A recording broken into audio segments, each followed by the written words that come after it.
Hi Year 7, this is Miss Bartley and today I'm going to talk you through today's lesson. Now, last time that I saw you we were looking at prehistoric medicine and how rational prehistoric treatments were. Now, these treatments were trephining, use of charms, using herbs to create natural cures, and the use of shamans.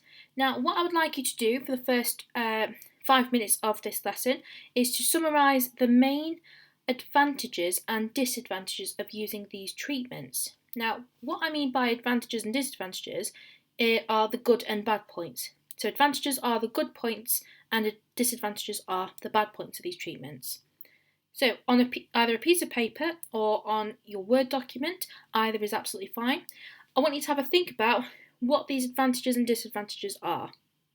So if you would like to pause the video here for me and spend about 2 to 3 minutes just writing up to 3 bullet points for each advantage and disadvantages, okay, and then you can pause the video here.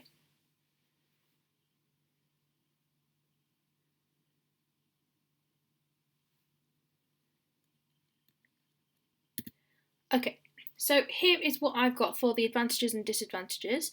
If you haven't quite got these and you want to add them onto your notes or onto your Word document, that's absolutely fine. So the advantages that I've got are that herbs had healing properties. Trephining demonstrated that the bone in the cranium, so the skull, would grow back, therefore more patients would survive. Shamans were able to pass on their knowledge down the generations, so onto their sons and onto their grandsons and so on. Then we've got the disadvantages. So shamans couldn't write down their medical knowledge as they didn't know how to communicate via writing. They only communicated through cave paintings and through vocal cords, as they couldn't properly speak.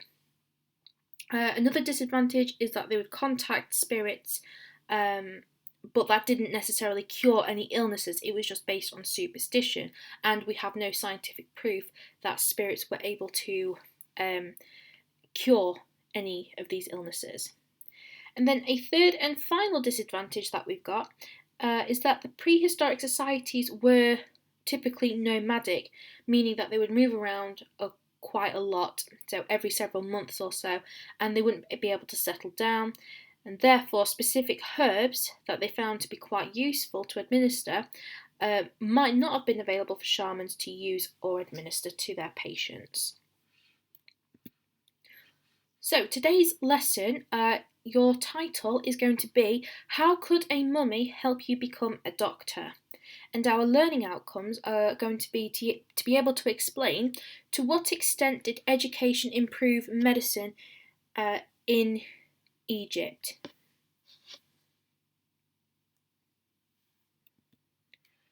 So the first task for you today, I would like you to consider how might ancient Egyptian medicine differ to prehistoric medicine? So how might they be different? So I want you to have a look at the following sources for me. So these three here. What can you learn about Egyptian medicine so far? And then if you can think about, are they similar or any different to prehistoric methods of treating medicine? So if you want to spend, again, about 2 or 3 minutes just looking at these images and seeing what you can learn about each image, that would be great.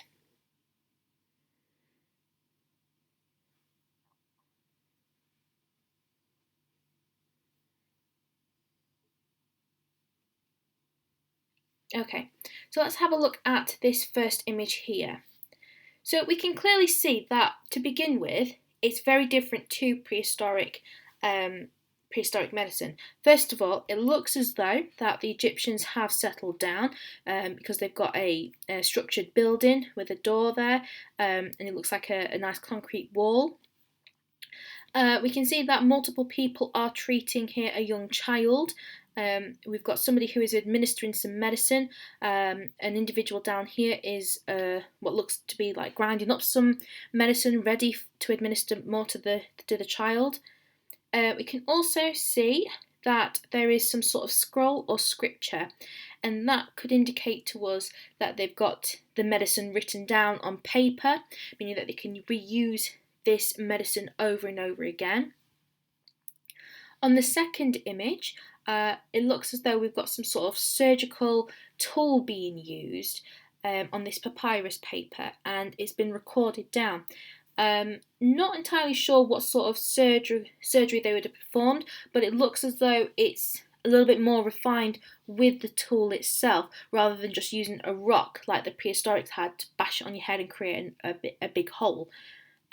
So they've got more surgical tools being used. And then down here, what is happening here is that somebody is being embalmed. So an individual has sadly died, and what they would have is a priest who would open your body up, have a look at your organs, and prep you ready for the afterlife. Okay, so we can quite clearly see here there are a couple of similarities, a couple of differences. They are mainly different though, okay, based on the fact that they're not nomadic, they've got a bit more development in their surgical tools, they're able to communicate because they've got scriptures or they've got a scroll, and they're prepping their dead properly for dead. So just a little bit of background knowledge in case you weren't familiar with ancient Egyptian civilization. It roughly began around 3100 BC, and that lasted up until the conquest of Alexander the Great, which started in 332 BC. So it's lasted for a really long time, so just under 3,000 years. And ancient Egyptian civilization was considered as one of the greatest in the world during this time. And ancient Egypt is well known for its majestic pyramids, the hieroglyphics, and their belief system. So the hieroglyphics are up here, so they would communicate through images to get their words across. And they've got their pharaohs here. We've got the famous one, Tutankhamun, and their pyramids, meaning that they had a good knowledge of structure, and they were quite well educated as well. And their belief system, what we mean by that is that they believed in a lot of gods for their religion. Then we've got the Egyptians believed that physical illness, so if you were physically ill, if you had a broken arm, if you were feeling quite sick in the stomach, if you had a headache or so on, that was linked with the spiritual realm. So if one wasn't feeling well, it meant that they had spiritual blockages, or that evil spirits were possessing the sick person. So when we are looking at medicine in history, historians tend to look at several different factors to assess how medicine has progressed in history. So we've got religion, education, communication, technology, and public health. Now I'm just going to quickly go through what each of these factors mean.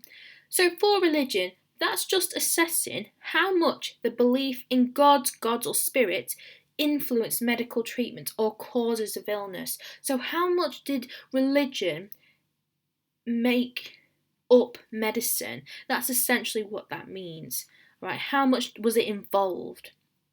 And then with education, we assess how much education did the doctors and physicians receive. So we know that prehistoric doctors didn't receive any education. The only education that they might have received is the knowledge that was passed down from their families.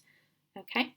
Then for communication, we assess whether doctors have or had the means of recording and speaking about their ideas to other doctors, which roughly links back to education in terms of how well were they able to pass on their knowledge to other people and how much did they gain in terms of education and communication. The next one is technology. So did the doctors have any tools or instruments or the technology to help treat illness and disease? And then public health. So how did the public people make an effort to stop or treat disease? So that's in terms of, did they quarantine anybody if they had a disease? Did they help make sure that the streets were nice and clean to prevent the spread of germs. Now, bearing in mind they didn't understand what germs were back in ancient Egypt, but they certainly might have made an effort to try and stop germs from spreading around. Now, what I would like you to do for your main task for me today is have a think about these cards that are on your worksheet. Okay, so you're looking at this side, okay, and what I would like you to do is to read through each individual card for me and categorise the information into the following categories.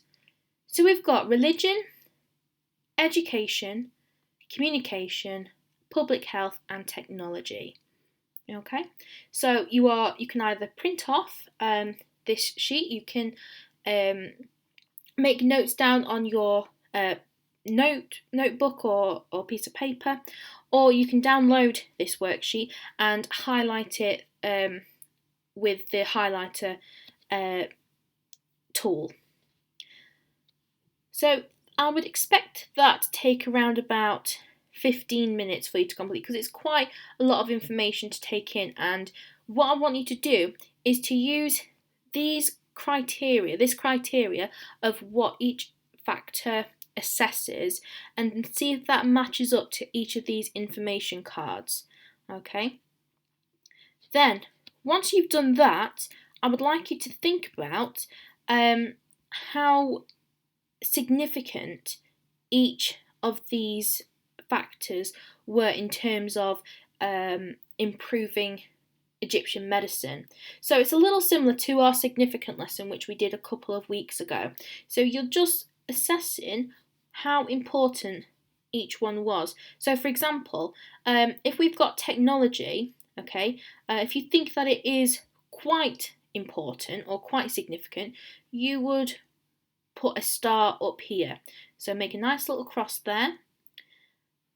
And if you didn't think it was that important in improving medicine, then you would probably put it somewhere down here, nice little star there. And I want you to do that for each of these factors. And once you've done that, I want you to join them up, and you should be able to see which factor has the biggest gap. If it's got a small gap, then that means it's not quite as important as what another factor might be. Now, I think that will probably take you about 10 minutes to complete. And then once you've done that, I want you to write a nice conclusion here for me, your overall judgment. So which factor do you think was the most important in improving medicine in ancient Egypt?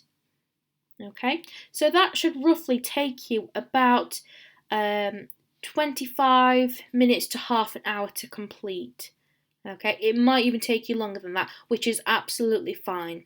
But if you have any problems with that, please feel free to email me or drop me a message in the Teams chat, and I will be on hand to help you.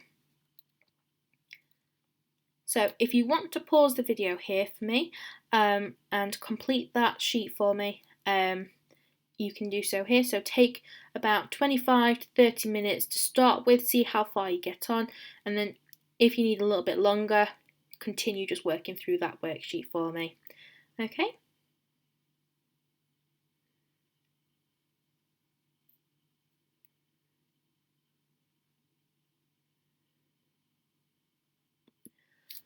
Right, so to end today's lesson, what I would like you to have a think about are these three main questions then.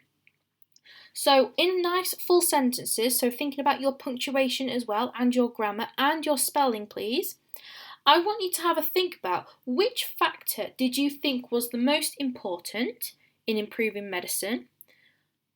What would have been successful and unsuccessful in Egyptian medicine? So what worked, what might not have worked as well? And then your third and final question, which I want you to complete, is were any of the Egyptians' methods of treating or preventing illness and disease the same as prehistoric methods? Okay, so I want you to again think about the similarities and differences, that sort of change in continuity between both of these time periods. in terms of treating medicine. Okay, so I would expect this to take about 10 to 15 minutes to complete in nice full sentences. Alright, again, if you've got any problems, please feel free to email me and I'll try and help you as much as I can. But that is the end of today's lesson. I hope this video has been quite helpful for you and I hope to see you soon. Okay, thank you very much, Year 7. Goodbye.